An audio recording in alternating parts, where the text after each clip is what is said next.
So, before the chaos that was the Warriors against the Kings, we had a second game in this Nets 76ers series, and Spencer Dinwiddie was actually off to a better start than in game 1, but, well, it didn't last long, and the Sixers and the Nets both had some rough offensive nights tonight, but Tyrese Maxey didn't, and he was once again off to a great start, and I just love his energy early on in these games and everything.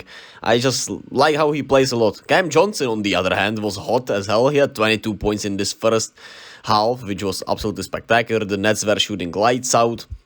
They were creating so many wide open looks. Here's a fast break dunk for Cam Johnson and a 10-point lead here for the Nets, which is crazy. But the Sixers quickly get the lead back here at the start of the third quarter, where they finally showed up as Tyrese Maxey misses, but it's Tobias Harris on the tip in.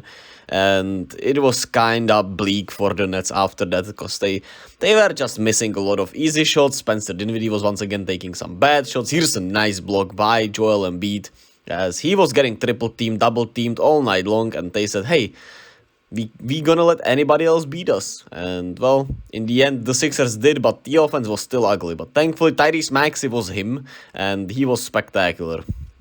But it's a little worrisome that you can just triple team, Embiid, and your team scores 95 points or something like that. 96 points, pardon me. So, yeah, Embiid took just 11 shot attempts, had 20, 19, and 7 with 8 turnovers and 3 blocks, which was interesting. But, yeah, Embiid is not that great of a quick reader of these double teams, so that's why he has a lot of turnovers out of them. So, he simply just isn't that great of a passer, right? Shout out to Tobias Harris, 20 points and 12 rebounds. He had a really solid game. And Tyrese Maxey with 33 points, 13 of 23 from the field. A really solid night offensively.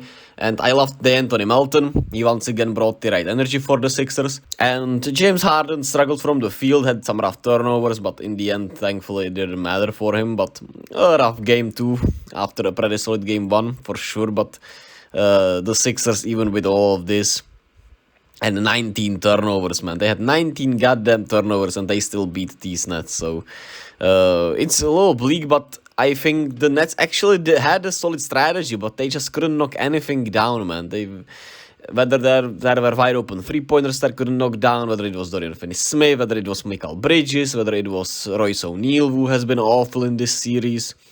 It's just not been pretty for these Nets in Philly. Maybe they'll knock down more shots in Brooklyn, win game 3. It's a 2-1 series. All of a sudden game 4 becomes really interesting. I would love to see it. And I think they have a chance. I think they have somewhat a chance, but they'll need to shoot lights out, which they are capable of. And they need to be better on the boards, right? They got out-rebounded by goddamn 23 rebounds. Which is just insane. That's just way too much.